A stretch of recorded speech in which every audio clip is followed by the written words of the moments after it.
तो आज तारीख है 13 जनवरी, और 13 जनवरी के करंट से जितनी भी इंडिया की लीडिंग न्यूज़पेपर है उनमें जितनी भी ऐसी न्यूज़ है जो हमारे किसी भी एग्जाम के लिए जरूरी है वो सब हम कवर करेंगे। तो आज अगर द हिंदू के फ्रंट पेज की बात करें तो एक तो सुप्रीम कोर्ट को लेके आई है कि हेट स्पीच को लेके, तो सुप्रीम कोर्ट ने हेट स्पीच को लेके सारे केसेस कल मंगा लिए थे, आज नोटिस देना भी शुरू कर दिया है। उत्तराखंड हुआ, दिल्ली हुआ, वहाँ पे हेट स्पीच दी गई थी तो इनको रोकने के लिए। और bye the way solicitor general के द्वारा ये भी कहा गया था कि ऐसी अगर स्पीचेस को अभी सप्रेस नहीं किया गया तो हो सकता है आने वाले फ्यूचर में इनको पॉलिटिकल फायदों के लिए उपयोग किया जाए। तो रमन्ना जी ने भी कहा कि हाँ सही बात है और नोटिस दे दिए। एक न्यूज आई इन्फ्लेशन को लेकर कि देश में तकरीबन 5.59% इन्फ्लेशन रही दिसंबर के महीने में। एक आई है वो मल्होत्रा केस को लेकर, उसको थोड़ा डिस्कस कर लेंगे आगे। एक आई है जो तमिलनाडु स्कैम केस को था उसको लेके, और एक आई है कल ओमनिक्रॉन के, टोटल कोरोना के ही बोले तो इंडिया में तकरीबन 2.5 लाख केस निकले हैं उसको लेके। और एक बीजेपी के मिनिस्टर, कुछ लोग कांग्रेस में चले गए, कांग्रेस के बीजेपी में आ गए, उसको लेकर न्यूज है। तो फ्रंट पेज पे ऐसी कोई खास न्यूज नहीं है, बस ये इंदु मल्होत्रा केस को लेके, वो पैनल को लेके है कि हम देखते हैं ना पीएम का जो सिक्योरिटी ब्रीच हुआ था उसमें राज्य ने पैनल बनाए थे, केंद्र ने पैनल बनाए थे, उन सबको कैंसिल करके सुप्रीम कोर्ट ने कह दिया था हम अपना जांच पैनल बनाएंगे और वो जांच करेगा। तो इंदु मल्होत्रा के उसमें क्या कहते हैं अदायगी में एक पैनल बनाया गया है और ये उसको हेड करेंगी, और पीएम की सिक्योरिटी ब्रीच कैसे हुई है, क्या हुआ है, वो पूरे केस को यही बताएंगी। अब देखते हैं क्या होता है। एक नेक्स्ट न्यूज है जो पेज नंबर 5 पे आई है, द हिंदू के नेशनल यूथ डे को लेके आई है कि 12 जनवरी कल नेशनल यूथ डे था, हम लोग देखते हैं। और जो नेशनल यूथ फेस्टिवल है, 25th नेशनल यूथ फेस्टिवल, उसको पौंडीचेरी में मनाया गया है। और bye the way national youth summit करने की भी बात की गई है जो ministry of youth affairs and sports के द्वारा की जाएगी, जल्दी की जाएगी, अब देखते हैं कब होती है। Bye the way youth day पे कर लेनी चाहिए थी, अब उन्होंने कहा बाद में करेंगे तो ठीक है। और यूथ डे हम देखते हैं 1984 से ही मनाया जाता है, और हम लोग जानते हैं विवेकानंद जी के लिए मनाया जाता है। और नेशनल यूथ पार्लियामेंट फेस्टिवल की भी बात की गई है कि बेसिकली जो हमारे देश के ग्रेट माइंड्स हैं यूथ में, उन लोगों को बुलाया जाएगा, यूथ पार्लियामेंट की ऑर्गेनाइजेशन किया जाएगा, हर राज्य में अलग अलग यूथ पार्लियामेंट्स बनाई जाएंगी, उनमें जो कॉलेज के टॉप लोग हैं उन लोगों को बिठाया जाएगा, फिर उन पर बातें होंगी, चर्चा होंगी, ये सब चीज़ें। तो देखते हैं, मतलब जिलों में भी होंगी, जिले वाइज भी होंगी इन चीज़ों को, यूथ पार्लियामेंट केंद्र वाइज भी होंगी, मतलब नेशनल वाइज भी और स्टेट वाइज भी। अब देखते हैं कैसे होती है। और बाय द वे हम लोग थोड़ा अगर विवेकानंद की भी बात कर लें तो 1963 में नयन नाथ दत्त नाम से इनका जन्म हुआ था कलकत्ता में। म्यूजिक हुए, जिम्नास्टिक हुए, इन सब में वो पहले से अच्छे थे। बाद में ये बड़े होते हैं तो रामकृष्ण परमहंस के शिष्य बन जाते हैं। वेदांत, योग, इन चीज़ों को वेस्टर्न वर्ल्ड को फैलाने में बहुत बड़ा रोल माना जाता है विवेकानंद को। स्पिरिचुअलिटी जो सुप्रीमेसी है उसको दिखाया था वेस्टर्न वर्ल्ड को, बेसिकली कहा जाता है। तो फिर जब रामकृष्ण खत्म हो जाते हैं तो रामकृष्ण परमहंस जो मिशन है, रामकृष्ण मिशन जिसको आज बोलते हैं, वो भी इनके द्वारा शुरू किया गया था। जो नियो वेदांतनिज्म है वो भी इनके द्वारा शुरू किया गया था। और क्या कहते हैं, जीवा इस सेवा, ये एक मिशन शुरू किया गया था विवेकानंद के द्वारा ही। उसके बाद में हम लोग देखते हैं कि इन्होंने शिकागो में भी अपना वक्तव्य दिया था जो वर्ल्ड फेमस है बहुत ज़्यादा। और वैलेंटाइन चारोल नाम की एक किताब, वैलेंटाइन चिरोल है, उन्होंने इनके ऊपर एक किताब भी लिखी हुई है। और जो वेल्लोर मठ है वहाँ पे इनकी मृत्यु हो गई थी, हम लोग जानते हैं कि 4 जुलाई 1902 में इनकी मौत हुई थी। और स्पीच जो इन्होंने 11 सितंबर को स्पीच दी थी, उस पे वर्ल्ड ब्रदरहुड डे भी मनाया जाता है विवेकानंद के ऊपर ही। तो ये कुछ चीज़ें हैं जो उन्होंने जिंदगी में की है मैन। एक नेक्स्ट न्यूज़ है वो आई है, एक डाटा पॉइंट आया पेज नंबर 7 में था हिंदू के। तो उसमें कुछ बेसिकली चीज़ें बताई गई कि पिछले 30 साल में तकरीबन ओवरऑल वर्ल्ड का 0.9 डिग्री तापमान बढ़ गया है, और जिससे हमारे ग्लेशियर्स तकरीबन 27% तक कम हो गए हैं। और वहीं अगर एनुअल एवरेज की बात करें तो पिछले 3 साल में एनुअली एवरेज हर देश का तापमान तकरीबन 2 डिग्री तक बढ़ गया है। तो दैट्स ऑल। एक नेक्स्ट न्यूज है वो आई है एस स्वामीनाथ के बारे में कि इसरो के जो के सिवान चेयरमैन थे उनकी जगह अब एस स्वामीनाथ चेयरमैन बन गए हैं। बाय द वे देखो, इसरो का चेयरमैन ऐसा नहीं होता कि इसरो के लिए बना दिया गया है, डिपार्टमेंट ऑफ स्पेस होता है। और डिपार्टमेंट ऑफ स्पेस के जो हेड होते हैं वो तो हम जानते हैं मंत्री होते हैं हमारे, और अर्थ एंड साइंस के जो मिनिस्टर होते हैं वही हेड होते हैं। उसके बाद में एक सेक्रेटरी होता है। तो डिपार्टमेंट ऑफ स्पेस का सेक्रेटरी जिसे भी बनाया जाता है वो ऑटोमेटिकली इसरो का चेयरपर्सन भी बन जाता है। तो अभी तक डिपार्टमेंट ऑफ स्पेस के जो सेक्रेटरी थे वो के सिवान थे, इसलिए वो इसरो के हेड भी थे। अब डिपार्टमेंट ऑफ स्पेस के जो सेक्रेटरी है वो के सिवान की जगह हम लोग देखते हैं एस स्वामीनाथ को बना दिया गया है। तो वही हम देखते हैं इसरो के नए हेड भी बन गए हैं। और के सिवान के टाइम पे इंडिया ने काफी अच्छे काम किए इसरो के। हम लोग देखते हैं हम लोगों ने चंद्रयान भेजा, मंगलयान भेजा, जीएसएलवी को परफॉर्म किया, उसके बाद में पीएसएलवी के 3 नए रॉकेट्स बनाए हैं, कई आकांक्षी मिशनों को भी हम लोगों ने बात की है, चंद्रयान 2 को भी लॉन्च किया था हम लोगों ने। उसके बाद में सबसे ज्यादा सैटेलाइट एक दिन में एक ही जो सैटेलाइट लॉन्च व्हीकल से भेजने का हम लोगों ने रिकॉर्ड भी कायम किया, 108 सैटेलाइट्स भेजी थी। तो ये कुछ अचीवमेंट है जो के सिवान के टाइम पे हुई। और इसरो की बात करें तो इसरो 1961 में बनाया गया था, विक्रम साराभाई ने जवाहरलाल नेहरू से कहा था तब बनाया गया था इसको। बेसिकली बहुत छोटा सा फंड था जब स्टार्ट हुआ था, उसके बाद में धीरे धीरे इसरो ने खुद से ग्रो किया है। और उसके बाद में हम ये भी जानते हैं कि $2 बिलियन का तकरीबन बैट है इस समय इसरो का, जो कि अगर नासा से कंपेयर करते हैं तो वो 22 बिलियन है, हमसे कम से कम 10 गुना ज्यादा। और 17,000 लोग हैं जो इसमें काम करते हैं इस समय एम्प्लॉय, और बेंगलोर में हेडक्वार्टर है इसका। That's all.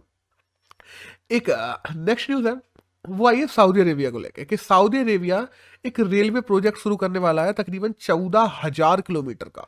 बहुत बड़ा रेलवे प्रोजेक्ट है जिससे इसके तहत पूरे सऊदी अरेबिया को रेलवे से जोड़ा जाएगा, रेलवे लाइंस जहाँ पे अभी नहीं है वहां पे भी। और देखो हुआ क्या ना, सऊदी अरेबिया भी धीरे धीरे अपने यहाँ टूरिज्म और इन सब चीजों को प्रमोट कर रहा है। उसने यूएई को देखा ना कि यूएई ने एक अच्छा अल्टरनेट बनाने का ट्राई किया, और यूएई ऑलमोस्ट बना चुका है।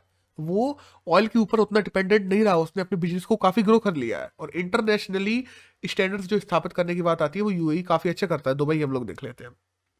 तो सऊदी अरेबिया ने भी सऊदी विजन 2030 लॉन्च किया है, जिसके तहत वुमेन राइट्स की बात करें, मूवीज बनाने की बात करें, वाटर पार्क बना रहा है, F1 रेसिंग भी अभी हम लोग देखते हैं कुछ दिनों पहले करवाई थी। और बेसिकली ऑयल से आगे बढ़ते हुए डाइवर्सिफाई करेगा अपनी इकोनॉमी को और ऑयल पे डिपेंडेंसी कम करेगा। क्योंकि आज भी हम देखते हैं कि सऊदी अरेबिया की तकरीबन 75% इकोनॉमी ऑयल पे डिपेंडेंट है। और आने वाले समय में हम लोग देखते हैं इलेक्ट्रिक कार्स वगैरह, जो ग्रीन एनर्जी की बात चल रही है, ऑयल पे डिपेंडेंसी दुनिया की कम हो जाएगी। तो इससे नुकसान हो सकता है बहुत बड़ा, इसलिए अभी चेंज करने की जरूरत है। तो दैट्स ऑल, हमें पता होना चाहिए सऊदी विजन 2030 है क्या। एक नेक्स्ट न्यूज है, वही है national education alliance for technical initiative को लेके, NEAT। अब ये है क्या? बाय द वे ये 2019 में बनाया गया था, अभी तो कुछ डाटा निकल के आया है लेकिन हम पूरा ही पढ़ लेते हैं। तो NEAT बेसिकली देश की जितनी भी एड्यूटेक कंपनीज है, एड्यूटेक कंपनीज हम देखते हैं अनअकैडमी है, बायजूस है, एलन है, बहुत सारी कंपनीज हैं। और ऐसी भी है जो ऑफलाइन मार्केट में कोचिंग वगैरह थी वो भी ऑनलाइन में आ गई है। तो इन सब लोगों ने मिलकर एक ग्रुप बनाया था जिसका नाम था IEC। यही बाद में जाके NEAT बन गया। IEC क्या था? National edutech consultant. बेसिकली इनका उद्देश्य क्या है? जितने भी इंडिया में ऐसे लोग हैं जो ST SC OBC ऐसे सेक्टर से बिलोंग करते हैं, उनको 12 लाख अलग अलग कोर्सेस में फ्री में एनरोल करना और उन्हें फ्री लर्निंग देना। और बेसिकली आइडेंटिफाई करता है, नीट का काम ही यही है, नीट बनाई इसलिए गई है कि ये लोग उसको फंडिंग करते हैं। और वो आइडेंटिफाई करता है कि कौन ऐसे लोग हैं देश में जिनको सच में एक अच्छी शिक्षा की जरूरत है, फ्री शिक्षा की जरूरत है, वो अफोर्ड नहीं कर सकते लेकिन है वो ब्रिलियंट स्टूडेंट। तो ऐसे लोगों को शिक्षा प्रदान करवाते हैं फ्री में, ये सब मिलकर। That's all. एक नेक्स्ट न्यूज है, वो आई है, हम जानते हैं पंडित मुन्ना शुक्ला के बारे में। Pandit Munna Shukla by the way Kathak dancer थे, बहुत फेमस कन्नड़ के। तो उनका हाल ही में देहांत हो गया है। और हम तुम लोगों ने सुना भी हो काफी लोगों ने कि बिरजू महाराज जो थे उनके ही ये, मतलब बिरजू महाराज इनके चाचा थे बेसिकली। तो बिरजू महाराज भी कथक डांसर होते थे। पंडित मुन्ना शुक्ला भी हमारे यहाँ कथक डांसर है। शंभू महाराज भी कथक डांसर है। तो हमारे यहाँ काफी फेमस कथक डांसर हुए, इंटरनेशनली फेमस रहे जो लोग। एक नेक्स्ट न्यूज है, वही है जो लाइट एयरक्राफ्ट प्रोग्राम है, लाइट कैपिटल एयरक्राफ्ट प्रोग्राम, इसको लेके। अब देखो, जो LCA प्रोग्राम है ऐसा नहीं है कि अभी शुरू किया गया है। हमारे यहाँ LCA प्रोग्राम 1984 में शुरू किया गया था, जिसके तहत 48,000 करोड़ से तकरीबन 83 प्लेन्स बनाने थे। अब सोचो आज ऑलमोस्ट कितने साल हो गए? 38 साल हो गए तकरीबन, और अभी तक जो बनने चाहिए थे वो नहीं बने हैं। तो इनको लेके और जोर दिया गया है।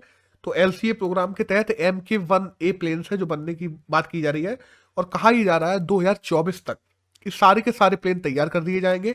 इनमें 65% जो कंपोनेंट्स होंगे वो इंडिजीनियस होंगे, और बचे हुए जो कंपोनेंट्स हैं वो इजराइल से मंगाए जा रहे हैं और थोड़े बहुत रशिया से आ रहे हैं। इजराइल से ज्यादा मंगाए जा रहे हैं बेसिकली। तो दैट्स ऑल। एक नेक्स्ट न्यूज है वो आई है नॉर्थ ईस्ट फेस्टिवल को लेकर, कि नॉर्थ ईस्ट फेस्टिवल जो 9th सेशन चल रहा था नॉर्थ ईस्ट फेस्टिवल का, वो खत्म हो गया है और गुवाहाटी में करवाया गया था। तो बस हमें पता होना चाहिए कहाँ पे हुआ था, उससे ज़्यादा कुछ जरूरत नहीं है। और ये कौन सा संस्करण था, तो ये 9वां संस्करण था नॉर्थ ईस्ट फेस्टिवल का। एक नेक्स्ट न्यूज है वो आई है चंपा के बारे में। चंपा कौन है? चंपा बेसिकली कन्नड़ पोएट है एक, उनको इंटरनेशनली भी रिकॉग्नाइज किया गया, नाइटहुड की उपाधि भी मिली थी। हम लोग देखते हैं बाद में इनको इटली में भी वहाँ की नागरिकता मिली थी, इसी चीज़ को चलते हुए उनको अपनी पोएटिक चीज़ों को चलते हुए। तो एक कन्नड़ पोएट है बेसिकली। तो चंपा का हाल ही में निधन हो गया है, इनका भी निधन हो चुका है, अभी कर्नाटक में निधन हुआ। तो दैट्स ऑल, बस हमें पता होना चाहिए कि चंपा है कौन। और एक और न्यूज़ है वो आई है IMF को लेके, कि IMF की चीफ इकोनॉमिस्ट हम लोग जानते हैं गीता गोपीनाथ होती थी, और गीता गोपीनाथ अब चीफ इकोनॉमिस्ट से प्रमोशन होके डेप्यूटी मैनेजिंग डायरेक्टर बन गई, डेप्यूटी MD बन गई है IMF की। तो जो चीफ इकोनॉमिस्ट की पद थी वो खाली थी, तो चीफ अभी जो पायर्स ओलिवर हैं उनको IMF का चीफ इकोनॉमिस्ट बना दिया गया है नया। That's all. तो न्यूज़ तो इतनी थी। एक एडिटोरियल आया है आज, वो आया है टेक्नोलॉजिकल प्लेटफॉर्म्स और न्यूज पब्लिशिंग जो एजेंसीज होती हैं उनको लेके। अब देखो हो क्या रहा है, ग्राउंड पे जाके काम करती है न्यूज पब्लिशिंग एजेंसीज, वो जाके खबर लेके आती हैं, अपने रिपोर्टर्स को भेजती हैं, जाके सारी न्यूज जुटाते हैं वो लोग, और वो लोग पूरी न्यूज लेके आते हैं और उसको डालते हैं अपने प्लेटफॉर्म्स पे। जब वो अपने प्लेटफॉर्म पे डालते हैं, गूगल पे डालते हैं, सीधी सी बात है, होता क्या है उस चक्कर में, गूगल उनको जो रिकॉग्निशन या जो वैल्यू मिलनी चाहिए उनको उनके न्यूज के लिए वो नहीं दे पा रहा है। इंटरनेट पे न्यूज कंपनियां लेके आ रही हैं, पर गूगल उन न्यूज को फ्री ऑफ कॉस्ट बेचे दे रहा है। ये चीज के उसे लेके अगर वो न्यूज कंपनी आई है, तो अगर वो चीज तुम दिखा भी रहे हो, गूगल को दिखाने से मना नहीं है, लेकिन उसको लेकर पूरा का पूरा राइट्स उस कंपनी के पास में होना चाहिए। कि अगर तुम दिखा भी रहे हो तो तुम उनकी साइट पे जाके, गूगल लिंक दे दे, समझ में आता है, लेकिन गूगल क्या कर रहा है, गूगल ने अपने गूगल शॉर्ट्स बना लिए हैं, गूगल स्निपेट्स बना लिए हैं, गूगल ने अपनी न्यूज एक पूरा सेक्शन बना के रखा है, और उसमें इन न्यूज कंपनी की जो न्यूज है उनको बेचे जा रहा है। गूगल खुद से तो ये काम नहीं कर रहा ना, इवन तो दूसरों तक को बेच देता है। तो इनके लिए एक इन्वेस्टिगेशन बिठाई गई है, जो गूगल पे एंटी ट्रस्ट लॉ को लेकर कुछ केसेस कर दिए गए हैं, सू कर दिया गया बेसिकली इन कंपनियों के द्वारा, कि गूगल हमें रेवेन्यू या तो दे, या जो हमारे चीज को, हमारी जो न्यूज है उसको फ्री में इस्तेमाल कर रहा है उसको इस्तेमाल करना बंद करे। सीधी सी बात है, प्रमोट करे, डाले, लेकिन अगर किसी को देखनी है तो हमारे पे आके देखे, गूगल एक दूसरा प्लेटफॉर्म ना दे दे कि वो उधर चला जाए। अब देखो ऐसा क्या पहले भी कहीं हुआ है? हाँ हुआ है, ऑस्ट्रेलिया और फ्रांस में भी ऐसी ही चीजें निकल के आई थी। तो बैलेंस ऑफ पावर बनाने के लिए, न्यूज मीडिया और पब्लिशिंग मीडिया इन सब के बीच में बनाने के लिए, इवन दो हम देखते हैं जो टेक्नोलॉजिकल प्लेटफॉर्म्स होते हैं उन लोगों के बीच में बनाने के लिए एक लॉ भी लाया गया था, जिससे सबको बराबर रेवेन्यू शेयर मिल सके। और अगर गूगल, जैसे मान लो एक आज तक न्यूज चैनल है, वो कोई न्यूज लाके अपनी वेबसाइट पर डालता है, और गूगल अगर उसको यूज करना चाहता है, तो गूगल कम से कम उस पर जो एड चला रहा है उसका एड रेवेन्यू शेयर दे आज तक को, क्योंकि वो न्यूज आज तक लेके आया था।